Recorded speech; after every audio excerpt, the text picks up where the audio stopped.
आदाब degree study world 7 में आप सभी का स्वागत है। मैं हूं मुस्तफा आदिल। आइए अब देखते हैं मुख्य समाचार। रिम्स टीचिंग हॉस्पिटल के प्रथम श्रेणी सहायक एवं प्रभारी स्वच्छता पर्यवेक्षक प्रकाश मार्गे ने विभिन्न संगठनों द्वारा लगाए गए आरोपों के बारे में मीडिया से बात की। ये शून्य सिद्धि की साधना समावेश है। राज्य में कांग्रेस सरकार के 2 वर्ष पूरे होने पर किए जा रहे साधना समावेश पर बोले बीजेपी प्रदेश अध्यक्ष विजय। कांग्रेस के मंत्री मनकल वैद्य ने जनता के सामने पकड़ा बीजेपी नेता के पैर। मनकल वैद्य के इस कदम की उनकी पार्टी में हो रही है आलोचना। 30 लाख सैनिक के पीछे 150 करोड़ हिंदुस्तानी, बीजेपी ने जारी किया देशभक्ति। पूरा देश शर्मिंदा है। कर्नल सूर्या को लेकर विवादित बयान पर माफी को सुप्रीम कोर्ट ने किया नामंजूर। एसआईटी जांच कर दिया आदेश। संभल मस्जिद कमेटी को बड़ा झटका। हाईकोर्ट ने सर्वे मामले में खारिज की रिव्यू पिटीशन।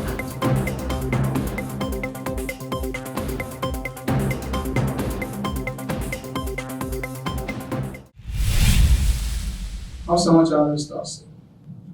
विभिन्न दलित संगठनों ने बीदर स्थित रिम्स टीचिंग हॉस्पिटल के प्रथम श्रेणी सहायक एवं प्रभारी स्वच्छता पर्यवेक्षक प्रकाश मार्गे पर मानसिक शारीरिक उत्पीड़न एवं दुर्व्यवहार का आरोप लगाया है।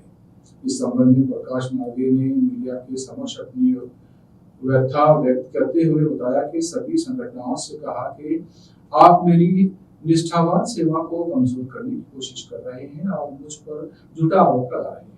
मैं अनुरोध करता हूं कि संस्थान प्रशासन के माध्यम से उचित जांच की जाए और जो लोग मुझे बदनाम करने की कोशिश कर रहे हैं उनके खिलाफ पुलिस मामला दर्ज किया जाए। ये न्यूज के कैमरामैन प्रभुराज का कवरेज। देश विदेश और स्थानीय समाचारों के लिए चैनल को लाइक कीजिए, शेयर और सब्सक्राइब कीजिए। ಇಲ್ಲಿ ಬ್ರಿಮ್ಸ್ ಹಾಸ್ಪಿಟಲಲ್ಲಿ ಸುಮಾರು 4-5 ವರ್ಷದಿಂದ ವರ್ಕ್ ಮಾಡೀನಿ. ಮಧ್ಯದಲ್ಲಿ ಬ್ರೇಕ್ ಆಗಿ ಮತ್ತೆ 1.5 ವರ್ಷ ಹಿಂದೆ ಮತ್ತೆ ಜಾಯ್ನ್ ಆಗಿ ಬಂದು ನನಗೆ ಪದೇ ಹಿಂಗೆ ತೊಂದರೆ ಕೊಡ್ತಾ ಇದ್ದಾರೆ. ಈಗೇನೋ ನಾವು ನಿಷ್ಠೆಯಿಂದ ಕೆಲಸ ಮಾಡ್ತೀವಿ, ಆದರೆ ಇವ್ರು ಏನಂದ್ರೆ ನಮಗೆ ಪದೇ ಹಿಂಗೆ ಟಾರ್ಚರ್ ಕೊಡ್ತಾ ಇದ್ದಾರೆ. ಇದಕ್ಕೆ ಏನು ಮಾಡಬೇಕು ತಿಳಿತಾ ಇಲ್ಲ. ಅಂದ್ರೆ ಯಾರು ಟಾರ್ಚರ್ ಕೊಡ್ತಾ ಇದ್ದಾರೆ ಸರ್? ಟಾರ್ಚರ್ ಏನಂದ್ರೆ ಈಗ ನನ್ನ ಹಿಂದೊಂದು ಈ ಸಂಸ್ಥೆಗೆ ಸಂಬಂಧಪಡಲಾರ್ದ ವ್ಯಕ್ತಿಗಳೆಲ್ಲ ಷಡ್ಯಂತ್ರ ನಡೆಸಿ ಇದು ಮಾಡ್ತಾ ಇದ್ದಾರೆ. ಇದ್ರ ಬಗ್ಗೆದಾಗ ಸುಮಾರು 2023ರಿಂದ ಕಂಟಿನ್ಯೂಸ್ ಆಗಿ ನಮ್ಮ ಸಾಹೇಬ್ರಿಗೆ ಮನವಿ ಕೊಡ್ತಾ ಇದ್ದೀನಿ. ಆದರೆ ಇಲ್ಲಿ ತನಕ ನನಗೆ ಯಾವುದೂ ನ್ಯಾಯ ಸಿಕ್ಕಿಲ್ಲ ಸರ್. ಸಾಹೇಬ್ರು ನಮ್ಮ ನಿರ್ದೇಶಕರಿಗೆ ಕೊಟ್ಟಿದ್ದೀನಿ. ನಮ್ಮ ಯಾಕೆ ನಿರ್ಲಕ್ಷ್ಯ ವಹಿಸ್ತಾ ಇದ್ದಾರೆ, ಏನದ ಗೊತ್ತಿಲ್ಲ. ಅದ್ರದ್ದು ಒಳಗಿಂದ ಏನು ನನಗೆ ಗೊತ್ತಾಗ್ತಾ ಇಲ್ಲ. ಅದು ನನಗೆ ಭಾಳ ತಕ್ಲೀಫ್ ಆಗ್ತಾ ಇದೆ ಸರ್. ಇವತ್ತು ನಾನು ಏನೋ ನನ್ನ ಮಕ್ಕಳದು ಮುಖ ನೋಡಿ ನಾನು ಜೀವಂತವಾಗಿ ಉಳಿದೀನಿ. ಇಲ್ಲಾಂದ್ರೆ ಯಾವತ್ತೂ ನಾನು ಇದಾಗಬೇಕಾಗಿತ್ತು. ಇವ್ರ ಕಿರುಕುಳ ಹಿಂಗಾಗ್ಯದ. ಇವ್ರು ಪ್ರತಿಯೊಂದು ನಾನು ರೈಟಿಂಗ್ನಲ್ಲಿ ಬರ್ಕೊಟ್ಟಿನಿ, ಇವ್ರು ಏನೇನು ತಪ್ಪು ಮಾಡ್ಲತ್ತಾರ ಏನೇನಿಲ್ಲ ಅಂಥೇಳಿ. ಆದರೂ ನಮ್ಮ ಸಾಹೇಬ್ರು ಯಾಕೋ ನನ್ನ ಮೇಲೆ ಕರುಣೆ ತೋರಿಸ್ತಾನೆ ಇಲ್ಲ. ನನ್ನಂತೂ ಭಾಳ ಕೆಟ್ಟ ಪರಿಸ್ಥಿತಿಯಲ್ಲಿ ಬಂದೀನಿ ನಾನು. ಇವಾಗ ನನಗೆ ಭಾಳ ತೊಂದರೆ ಕೊಡ್ತಾ ಇದ್ದಾರೆ ಸರ್. ಸರ್ ಮೊನ್ನೆ ಪ್ರಕರಣದ ಏನಾಯ್ತು ಸರ್? ಮೊನ್ನೆ ಪ್ರಕರಣದ್ದು ಅದು ಇನ್ಕ್ವೈರಿ ಕೂಡಿಸಿದ್ರು. ಮೇಡಮ್ ಅವ್ರು ಹೇಳಿದ ಮೇಲೆ ಮೇಡಮ್ ಅವ್ರ ಆದೇಶ ಪ್ರಕಾರ ಇನ್ಕ್ವೈರಿ ಕೂಡಿದ್ರು. ಇನ್ಕ್ವೈರಿ ಆಯಿತು. ಇನ್ಕ್ವೈರಿದಾಗ ನನಗೆ ಕ್ಲೀನ್ ಚೀಟ್ ಕೊಟ್ಟಿದ್ದಾರೆ. ಇನ್ಕ್ವೈರಿದಾಗ ನಾನು ತಪ್ಪಿಲ್ಲ ಅಂತೇಳಿ ಬರ್ದಿದೆ ಸರ್. ಅದರಲ್ಲಿ ನಂದು ಯಾವುದೂ ತಪ್ಪಿಲ್ಲ ಅಂಥೇಳಿ ಬರ್ದಿದ್ದಾರೆ ಸರ್. ಆದರೂ ಈಗ 2 ತಿಂಗಳಾಯಿತು. ನಾನು ಸಾಹೇಬ್ರಿಗೆ ಮನವಿ ಮಾಡ್ಕೊಂಡಿನಿ ಸರ್. ಒಂದು 6-7 ಮನವಿ ಕೊಟ್ಟೀನಿ. ಇದ್ರ ಪ್ರಕಾರ ನನಗೆ ಅನ್ಯಾಯ ಆಗ್ಯದ. ಇದು ಅಪರಾಧನೆ ಭಾಳ ದೊಡ್ಡ ಗಂಭೀರವಾದ ಅಪರಾಧನೆ ಅದ. ನನಗೂ 2 ಹೆಣ್ಮಕ್ಳು ಅವ್ರಿಗೆ ನಾನು ಮುಂದೆ ಇದು ಮಾಡಬೇಕು. ಅವ್ರ ಭವಿಷ್ಯದ ಮೇಲೂ ಇದು ಬೀಳ್ತಾ ಇದೆ, ಪರಿಣಾಮ ಬೀಳ್ತಾ ಇದೆ. ದಯಮಾಡಿ ನನಗೆ ನ್ಯಾಯ ಕೊಡ್ರಿ ಅಂತೇಳಿ 5-6 ಮನವಿ ಕೊಟ್ಟೀನಿ ಸರ್. ನಿರ್ದೋಷಿ ಅಂತ ಬಂದಿದ್ದು ಯಾವಾಗ ಸರ್? ಬಂದಿದ್ದು 17ನೇ ತಾರೀಕಿಗೆ ಕೊಟ್ಟಿದ್ದಾರೆ ಸರ್. 17ನೇ ತಾರೀಕು ಕೊಟ್ಟಿದ್ದಾರೆ, ಮಾರ್ಚ್. ಮೇಡಮ್ ಅವ್ರು ಬಂದು 1 ವಾರದೊಳಗೆ ಇನ್ಕ್ವೈರಿ ಮಾಡಿ ಇನ್ಕ್ವೈರಿ ರಿಪೋರ್ಟ್ ಕೊಟ್ಟಿದ್ದಾರೆ 17 ತಾರೀಕಿಗೆ. ಅದ್ರ ನಂತರ 6 ಅಪ್ಲಿಕೇಶನ್ ಕೊಟ್ಟೀನಿ. ದಯಮಾಡಿ ನನಗೆ ನ್ಯಾಯ ಕೊಡ್ರಿ. ನನ್ನ ಮಕ್ಕಳ ಮೇಲೂ ನನ್ನ ಕುಟುಂಬ ಮೇಲೂ ನನ್ನ ಮೇಲೂ ಭಾಳ ಪರಿಣಾಮ ಇದೆ. ಇವತ್ತು ನಾನು ಆಫೀಸ್ ಬರ್ಬೇಕಂದ್ರೆ ಮುಖಕ್ಕೆ ಏನೋ ಕಟ್ಕೊಂಡು ಬರ್ಬೇಕಂತ ಪರಿಸ್ಥಿತಿ ಬಂದಿದೆ ಅಮ್ಮ ನನಗೆ. ಮತ್ತಂದ್ರೆ ಸುಳ್ಳು ಆರೋಪ ಮಾಡಿದವರು ಎಷ್ಟು ಜನ ಸರ್? ಎಷ್ಟು ಜನದ ಮೇಲೆ ಕ್ರಮ ಕೈಗೊಂಡಿದ್ದಾರೆ ಸರ್? ಸುಳ್ಳು ಆರೋಪ ಮಾಡಿದವ್ರ ಮೇಲೆ ಅವರು 6 ಜನ ಕಂಪ್ಲೇಂಟ್ ಮಾಡಿದ್ದಾರೆ ನಮ್ಮ ಪೊಲೀಸ್ ಠಾಣೆಯಲ್ಲಿ, ಮಹಿಳಾ ಪೊಲೀಸ್ ಠಾಣೆಯಲ್ಲಿ. ಅದ್ರ ಇವತ್ತು ಇನ್ಕ್ವೈರಿ ಪ್ರಕಾರ ಆ್ಯಕ್ಷನ್ ತಗೋರಿ ಅಂತೇಳಿ ನಾನು ಮನವಿ ಮಾಡ್ಕೊಂಡ್ರೆ ಇವತ್ತಿನ ತನಕ ಯಾವುದೂ ಇದು ಮಾಡ್ತಾ ಇಲ್ಲ. ನನಗೆ ಇವತ್ತು ಡ್ಯೂಟಿಗೆ ಬರ್ಬೇಕಂದ್ರೂ ಮುಖ ಇಲ್ಲ. ನನಗೆ ಏನು ಮಾಡ್ಕೋಬೇಕು ಅಂತೇಳಿ ಅರ್ಥ ಆಗ್ತಾ ಇಲ್ಲ. ನಾನು ಮಾನಸಿಕವಾಗಿ ಭಾಳ ತೊಂದರೆಯಲ್ಲಿದ್ದೀನಿ ಮೇಡಮ್. ನಾನು ಈಗ ಇನ್ನೊಂದು ಸರ್, ಈಗ ನಿಮ್ಗ गुलबर्गा के आर्टिस्ट डॉक्टर रहमान पटेल को वर्ष 2022-23 के लिए 52वें वार्षिक ललित कला अकादमी अवार्ड के लिए चुना गया है। उनके परंपरागत मिनिएचर पेंटिंग जिसका शीर्षक माझी मधी राधा है, उनकी ये पेंटिंग अवार्ड के लिए चुनी गई है। इस अवार्ड में 25,000 रुपये का इनाम और एक परिचयात्मक प्रमाण पत्र शामिल है। इस पेंटिंग की प्रदर्शनी 23 मई 2025 को सुबह 11 बजे Indian institute of world culture Bengaluru में की जाएगी। उसी दिन शाम को 5 बजे बेंगलुरु के कला क्षेत्र में अवार्ड वितरण आयोजित किया जाएगा। शिवकुमार के प्रसिद्ध शायर, राइटर, आर्टिस्ट, जर्नलिस्ट व एंकर मुस्तफाजिल ने अपने मित्र आर्टिस्ट डॉक्टर रहमान पटेल को ललित कला अकादमी अवार्ड के लिए चुने जाने पर प्रसन्नता जताई है और उन्हें बधाई दी है। देश विदेश और स्थानीय समाचारों के लिए चैनल को लाइक कीजिए, शेयर और सब्सक्राइब कीजिए। भाजपा के प्रदेश अध्यक्ष और विधायक BY विजेंद्र ने मुख्यमंत्री सिद्धरामैया से सवाल किया है कि वो साधना समावेश क्यों आयोजित कर रहे हैं। बेंगलुरु में डॉलर्स कॉलोनी धौलगिरी स्थित अपने आवास के पास मीडिया से बात करते हुए उन्होंने कहा कि मुख्यमंत्री 2 वर्षीय साधना सम्मेलन कर रहे हैं। आप लगातार कीमतें बढ़ा रहे हैं। राज्य में लगातार भ्रष्टाचार जारी है। राज्य में हिंदू कार्यकर्ताओं की हत्याएं लगातार हो रही हैं। हमारे राज्य में कांग्रेस सरकार किसानों के लिए कोई नई योजना नहीं ला पाई है। महिलाओं के लिए कोई विकास योजना की घोषणा नहीं की है। युवाओं के लिए रोजगार का सृजन नहीं किया गया है और उन्हें आत्मसम्मान की जिंदगी नहीं दी है। ग्रेटर बेंगलुरु वाटर बेंगलुरु बन गया है। उन्होंने आरोप लगाया कि थोड़ी सी बारिश में भी बेंगलुरु शहर पानी में डूब जाता है। भाजपा कांग्रेस के बीच लड़ाई स्वाभाविक है और जहां कुछ नेताओं के बीच मतभेद हैं, वहीं कुछ के बीच बहुत सामंजस्य है। लेकिन अब एक दुर्लभ घटना पर गौर करें। राज्य के मत्स्य पालन मंत्री और कांग्रेस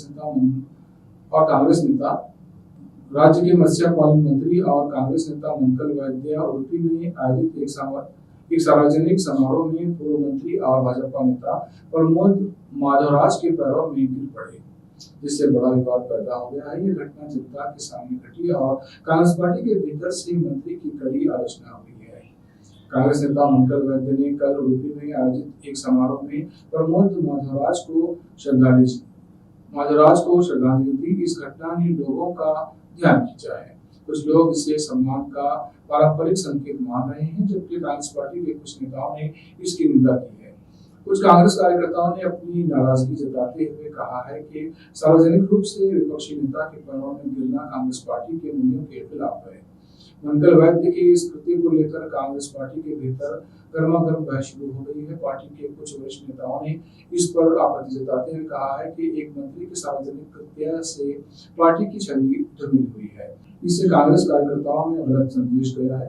पार्टी का शीर्ष नेतृत्व इस मामले में मंत्री से स्पष्टीकरण मांग सकता है। अब तक पूरी का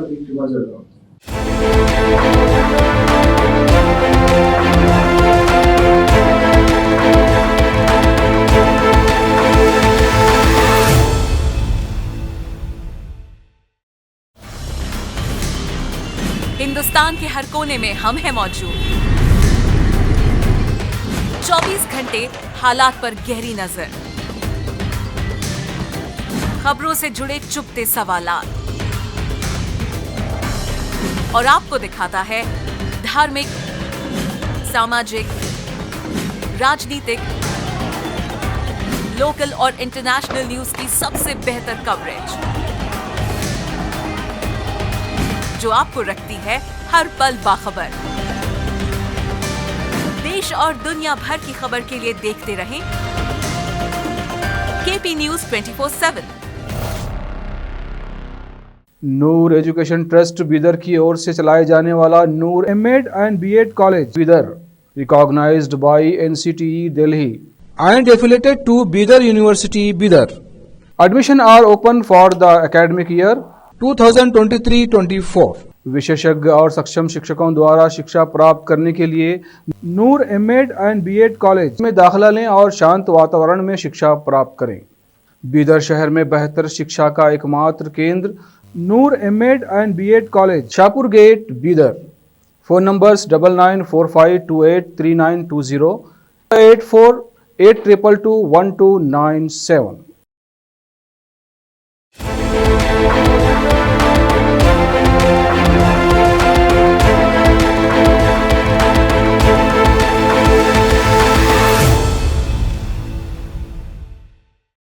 ब्रेक के बाद फिर एक बार आपका स्वागत है। देखते हैं आज के समाचार। मंगलुरु सिटी नॉर्थ के विधायक डॉक्टर भरत शेट्टी ने कांग्रेस नीति कर्नाटक सरकार पर ऐसे समय में साधना समावेश का आयोजन करने पर सवाल उठाया है जब उनके अनुसार कानून और व्यवस्था की स्थिति ध्वस्त हो गई है और विकास अवरुद्ध हो गया है। उन्होंने मंगलुरु में एक संवाददाता सम्मेलन के दौरान पूछा, क्या सरकार आवश्यक वस्तुओं की कीमतें बढ़ाने, नागरिकों को कठिनाई में डालने या स्तनपान कराने वाली माताओं और किसानों की मौतों के लिए अपनी उपलब्धियों का जश्न मना रही है या फिर वो भ्रष्टाचार में फंसी हुई है।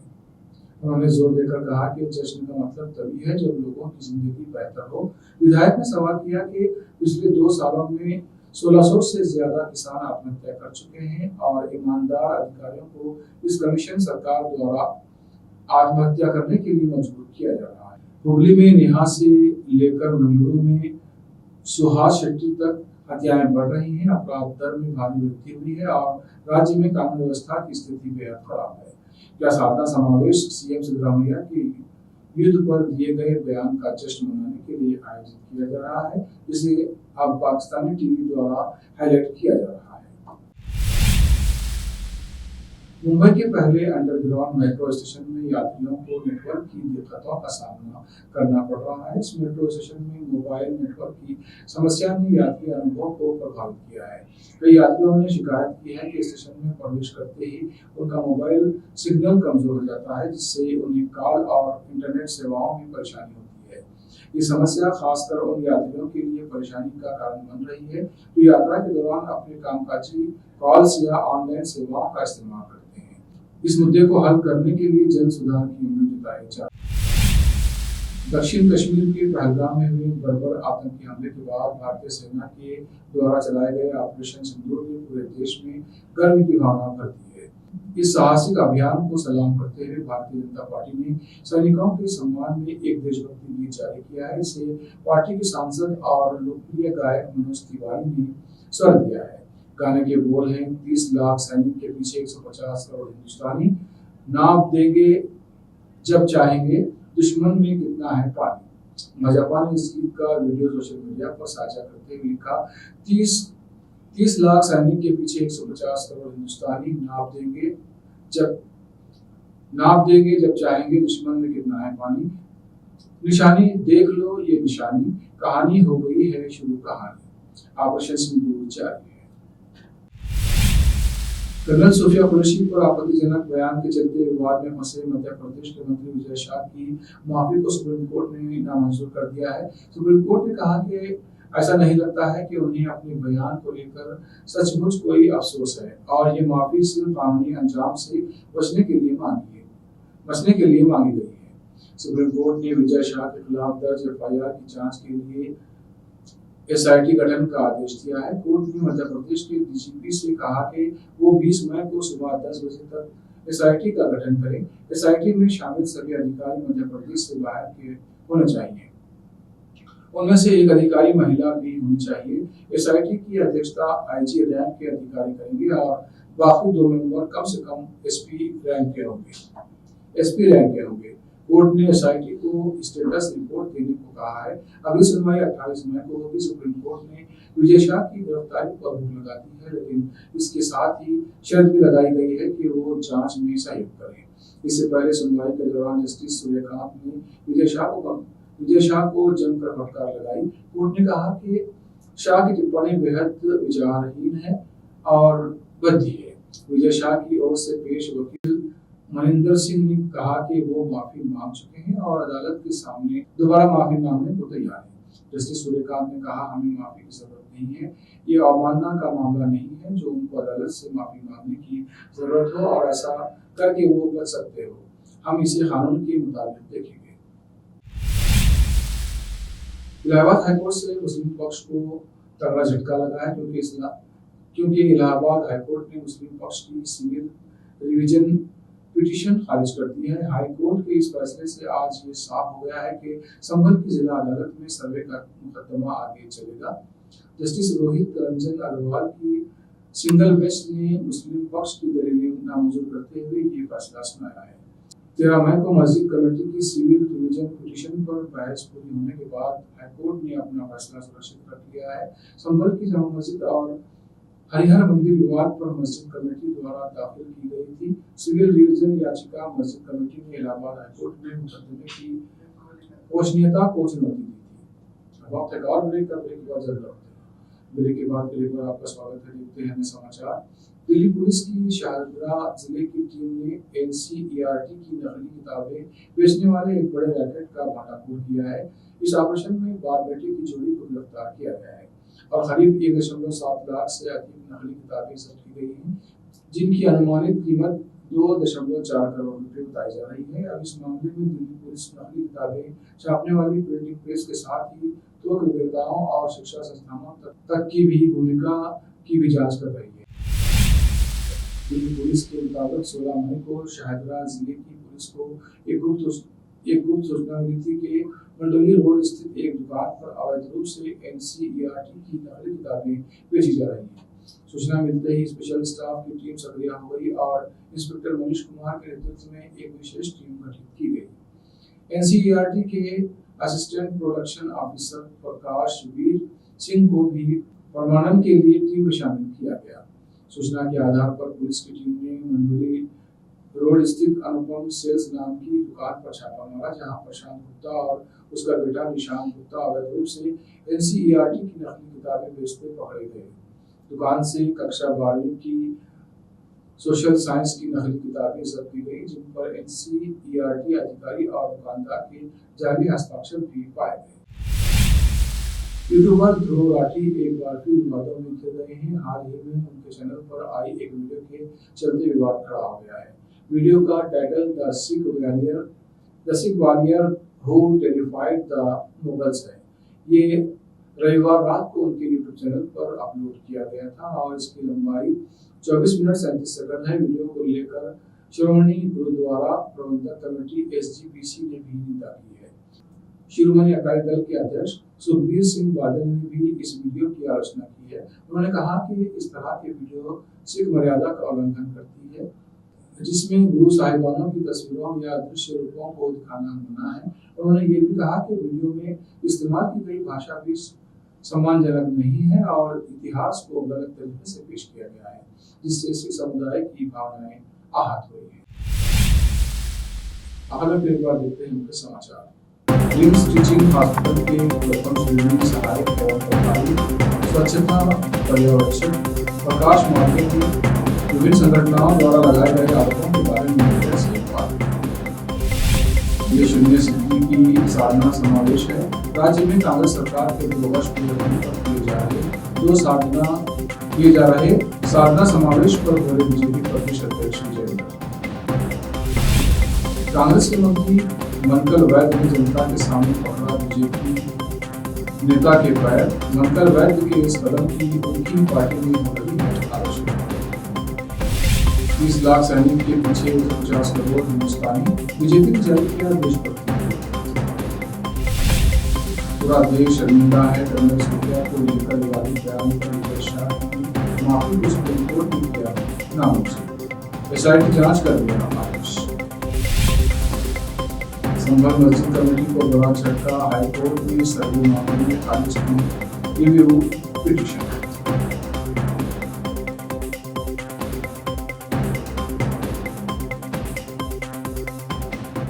न्यूज़ के इस बुलेटिन में इतना ही। देश प्रदेश के समाचारों के लिए देखते रहिए KP News 24/7 और चैनल को सब्सक्राइब कीजिए, लाइक और शेयर कीजिए। धन्यवाद।